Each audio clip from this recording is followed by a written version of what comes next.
পিরোজপুরের সরকারি সোহরাওয়ার্দী কলেজ শিক্ষার্থী কিশোর কুমার ছোট থেকে কম্পিউটারের প্রতি ঝোঁক তার। ফ্রিল্যান্সিংয়ে আগ্রহ থেকে শুরু করেন প্রশিক্ষণ নেয়া। এখন ঘরে বসে প্রতি মাসে আয় করছেন ৭০ থেকে ৮০ হাজার টাকা। পড়াশোনা শেষে বেকারত্বের কারণে হতাশায় ভোগে দেশের লাখ লাখ যুবক।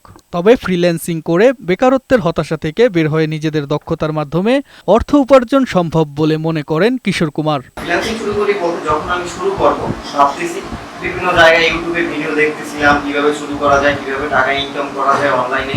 এরকম ঘাটাঘাটি করতে করতে দেখলাম একটা সেক্টর মানে আমার জন্য সুইটেবল। অনেক সেক্টরই আছে ফ্রিল্যান্সিং এর জন্য, যেরকম ওয়েব ডেভেলপমেন্ট করতে পারেন, মার্কেটিং করতে পারেন, গ্রাফিক ডিজাইন তো আছেই, তারপরে বিভিন্ন আছে 3D অ্যানিমেশন।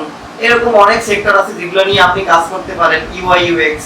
তো যার যেটা সুইটেবল মনে হয় সেই জায়গা থেকেই সেইটা করে। তো সেরকম ভাবে আমিও গ্রাফিক ডিজাইনটা নির্ধারণ করেছিলাম। ৩ বছর ধরে এই পেশায় কাজ করেন কিশোর। ঘরে বসে তার আয় হয় লাখেরও বেশি। তবে এই কাজ শেখায় তার দীর্ঘদিন পরিশ্রম ও সময় ব্যয় করতে হয়েছে। প্রশিক্ষণের পাশাপাশি বিভিন্ন সামাজিক মাধ্যম থেকে দক্ষতা অর্জন করতে হয়েছে তাকে। গ্রাফিক ডিজাইনার হিসেবে আমরা যে কাজ করি সেই ক্ষেত্রে আমাদের কাজের উপরে এগুলো ডিপেন্ড করে।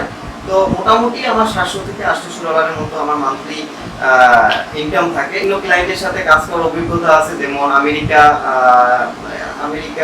ফ্রান্স, এরকম অনেক কান্ট্রি আছে। ইন্ডিয়ারও কিছু বায়ার আছে। তারপরে হচ্ছে লোকাল কিছু ক্লায়েন্টের সাথে কাজ করার অভিজ্ঞতা আছে। ইউএসএ এর কিছু ক্লায়েন্টের সাথে কাজ করি ফিক্স, যাদের সাথে ইয়ারলি আমার কন্ট্রাক্ট হয়েছে, যারা ইয়ারলি আমি কাজ করি তাদের। তো এই কিছু কিছু ক্লায়েন্ট আছে যাদের সাথে আমি ফিক্স একটা স্যালারিতে কাজ করি। ছেলের এমন উদ্যোগে খুশি কিশোর কুমারের বাবা মাও। ফ্রিল্যান্সিং করে বিভিন্ন সময়ে বিদেশি ক্লায়েন্টদের থেকে পেয়েছেন ভালোবাসা ও সম্মান। আমাকেও সবকিছু শেয়ার করতো, সবকিছু বলতো।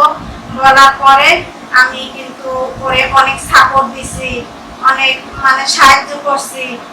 টাকা পয়সা যেভাবে যে কায়দা কানুন করবে আনকে আমি উপরে অনেকভাবে হেল্প করছি। করার পরে যা এখন একটা প্রতিষ্ঠানে সে দাঁড়াই গেছে।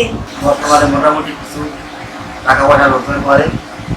আমি আশীর্বাদ করি যে ওর যে স্বপ্নটা ও যেদিকে আগামী চায় ঈশ্বর যেন সে তার উপর আশা মনে রাখা।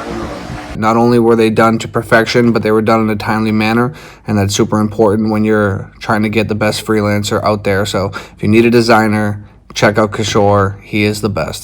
দেশের বেকারত্ব সমস্যা নিরসনে এবং বৈদেশিক মুদ্রা অর্জনে ফ্রিল্যান্সিং একটি গুরুত্বপূর্ণ ভূমিকা পালন করবে বলে মনে করেন এই খাতের উদ্যোক্তারাও। আশা করি আগামী 5 বছরে এই সেক্টর অনেক ডেভেলপ করবে এবং বাংলাদেশের বৈদেশিক মুদ্রা অর্জনে অনেক গুরুত্বপূর্ণ ভূমিকা রাখবে।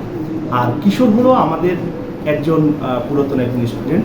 তার প্রথম থেকেই যে কাজ শেখার যে একটা আগ্রহ ছিল, সেই জায়গা থেকে সে নিজেকে এখন সফল ফ্রিল্যান্সার হিসেবে সে একটা জায়গা তৈরি করতে পেরেছে। কিশোর কুমারের স্বপ্ন নিজের একটি আইটি ফার্ম খোলার। ডেস্ক রিপোর্ট, বৈশাখী সংবাদ।